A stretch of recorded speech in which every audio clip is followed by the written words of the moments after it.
America के दो bank silicon valley bank और सिग्नेचर बैंक के डूबने के बाद पूरी दुनिया के फाइनेंशियल मार्केट में खलबली मची हुई है। लगभग सभी प्रमुख शेयर बाजारों में गिरावट आई है। वहीं बैंकिंग सेक्टर पर इसका व्यापक असर पड़ने का जोखिम बताया जा रहा है। इस बीच वॉल स्ट्रीट के एनालिस्ट और मशहूर राइटर रॉबर्ट कियोसाकी ने एक और बैंक डूबने की भविष्यवाणी कर सबको हैरत में डाल दिया है। Rich dad poor dad title से बेस्ट सेलर किताब लिखने वाले रॉबर्ट कियोसाकी ने यूरोप के सबसे बड़े इन्वेस्टमेंट बैंकों में से एक क्रेडिट स्विस के डूबने की भविष्यवाणी की है। कियोसाकी की भविष्यवाणी को इसलिए भी गंभीरता से लिया जा रहा है क्योंकि साल 2008 में उन्होंने ही सबसे पहले अमेरिका के सबसे बड़े बैंकों में से एक लेमन ब्रदर्स के धराशायी होने की सफल भविष्यवाणी की थी। लेमन ब्रदर्स के डूबने के बाद साल 2008 के आर्थिक संकट की शुरुआत हुई थी, जिसने पूरी दुनिया को अपनी चपेट में ले लिया था। रिच डैड कंपनी के को-फाउंडर रॉबर्ट कियोसाकी ने कहा, समस्या बॉन्ड मार्केट है। मैंने सालों पहले लेमन ब्रदर्स के बारे में बताया था। मुझे लगता है अब अगला बैंक क्रेडिट स्विस होगा क्योंकि बॉन्ड मार्केट क्रैश हो रहा है। अमेरिकी अथॉरिटीज ने कस्टमर्स और फाइनेंशियल सिस्टम की सिक्योरिटी को ध्यान में रखते हुए पिछले हफ्ते दो बैंकों को बंद करने का आदेश दिया। इसमें सिलिकॉन वैली बैंक मुख्य रूप से टेक इंडस्ट्री की कंपनियों और स्टार्टअप्स को फंडिंग मुहैया कराता था। रॉबर्ट कियोसाकी का मानना है कि बॉन्ड मार्केट अमेरिकी अर्थव्यवस्था से जुड़ा सबसे बड़ा संकट है। उन्होंने चेतावनी दी कि बॉन्ड मार्केट के चलते अमेरिका गंभीर संकट की तरफ जा रहा है। इसके अलावा रॉबर्ट कियोसाकी ने अमेरिकी डॉलर में कमजोरी आने की भी संभावना जताई है। रॉबर्ट कियोसाकी ने कहा, अमेरिकी डॉलर फिलहाल दुनिया में अपना दबदबा खो रहा है, इसलिए फेडरल रिजर्व इसे ज्यादा से ज्यादा प्रिंट करने जा रहे हैं। इसके जरिए वे डॉलर को डूबने से बचाने की कोशिश कर रहे हैं। देश और दुनिया की तमाम खबरों के लिए सब्सक्राइब करना ना भूलें मनी कंट्रोल हिंदी के यूट्यूब चैनल को। साथ ही साथ बेल आइकन भी जरूर दबाएं ताकि अगली वीडियो का नोटिफिकेशन आपसे मिस ना हो। इसके अलावा आप हमें फेसबुक, इंस्टाग्राम और ट्विटर पर भी फॉलो कर सकते हैं।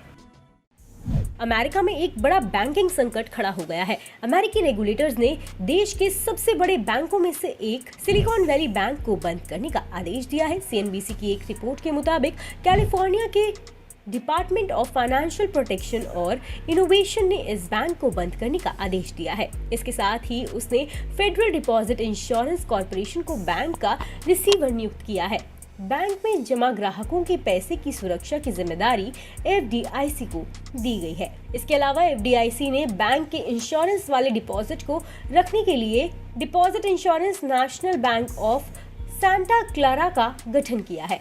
सिलिकॉन वैली बैंक अमेरिका का 16वां सबसे बड़ा बैंक है। बैंक के पास करीब 210 अरब डॉलर के असेट्स हैं। ये नए जमाने की टेक कंपनियों और वेंचर कैपिटल के निवेश वाली कंपनियों को फाइनेंशियल सपोर्ट देने वाला देश का प्रमुख बैंक है। आइए सबसे पहले जानते हैं कि क्यों डूबा अमेरिका का ये बैंक। दरअसल पिछले 18 महीनों में अमेरिकी केंद्रीय बैंक की ओर से ब्याज दरें बढ़ाने से ऐसी कंपनियों को तगड़ा नुकसान पहुंचा है। साथ ही ज्यादा जोखिम के कारण निवेशकों की दिलचस्पी भी ऐसे टेक कंपनियों में घटी है। अभी ये साफ नहीं है कि बैंक के पास 2.5 अरब डॉलर की इंश्योरेंस लिमिट से ज्यादा कितनी जमा राशि है। सिलिकॉन वैली बैंक ने टेक इंडस्ट्री को काफी कर्ज दिया हुआ है। हालांकि एक्सपर्ट्स का कहना है कि अभी इस मामले का अमेरिका के बैंकिंग सेक्टर पर असर पड़ने की संभावना कम है और देश के लगभग सभी प्रमुख बैंक ऐसी किसी अप्रिय स्थिति से बचने के लिए अपने पास पर्याप्त कैश बैलेंस बचाकर चल रहे हैं। इस बीच सिलिकॉन वैली बैंक की मूल कंपनी एसवीबी फाइनेंशियल ग्रुप के शेयर आज न्यूयॉर्क स्टॉक एक्सचेंज पर ट्रेडिंग रुकने से पहले करीब 70% तक गिर गए थे। निवेशकों और जमाकर्ताओं ने गुरुवार यानी 9 मार्च को सिलिकॉन वैली बैंक से 42 अरब डॉलर निकालने की कोशिश की। शुक्रवार 10 मार्च को एक रेगुलेटरी फाइलिंग में ये जानकारी दी गई है। 9 मार्च को कारोबार खत्म होने पर बैंक के पास $958 मिलियन का नेगेटिव कैश बैलेंस था। कैलिफोर्निया के bank regulator department of financial protection and innovation द्वारा 10 मार्च को दायर बैंक को कब्जे में लेने के एक आदेश में ये जानकारी दी गई। पैसे की निकासी के प्रयास का पैमाना इतना बड़ा था कि बैंक में और इससे प्राप्त करने के तरीके समाप्त हो गए।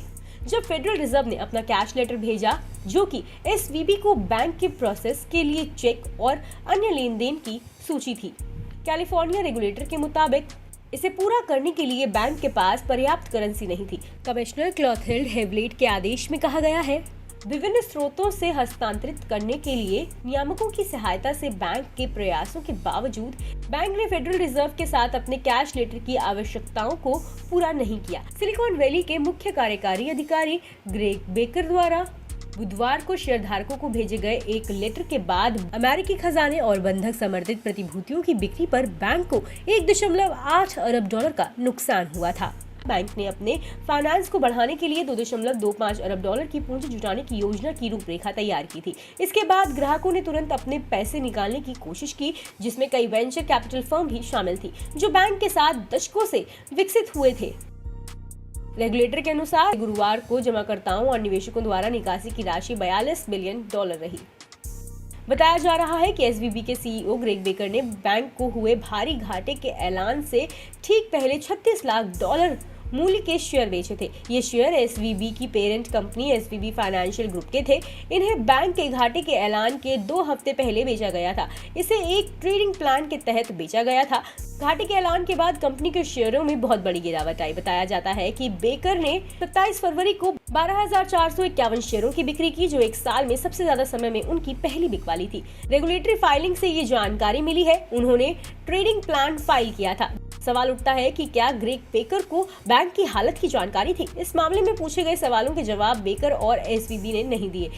बेकर से ये भी पूछा गया था कि उन्होंने अपने शेयर क्यों बेचे। उनसे ये भी पूछा गया था कि क्या ट्रेडिंग प्लान फाइल किया था तब उन्हें बैंक से पूंजी जुटाने के प्लान की जानकारी थी। रेगुलेटरी फाइलिंग से पता चलता है कि शेयरों की बिक्री एक रिवोकेबल ट्रस्ट के जरिए की गई, जिस पर बेकर का नियंत्रण है। बेकर ने जिस कॉर्पोरेट ट्रेडिंग प्लान का इस्तेमाल किया वो किसी तरह से गैर कानूनी नहीं है। सिक्योरिटी एंड एक्सचेंज कमीशन ने 2000 में इस प्लान की शुरुआत की थी।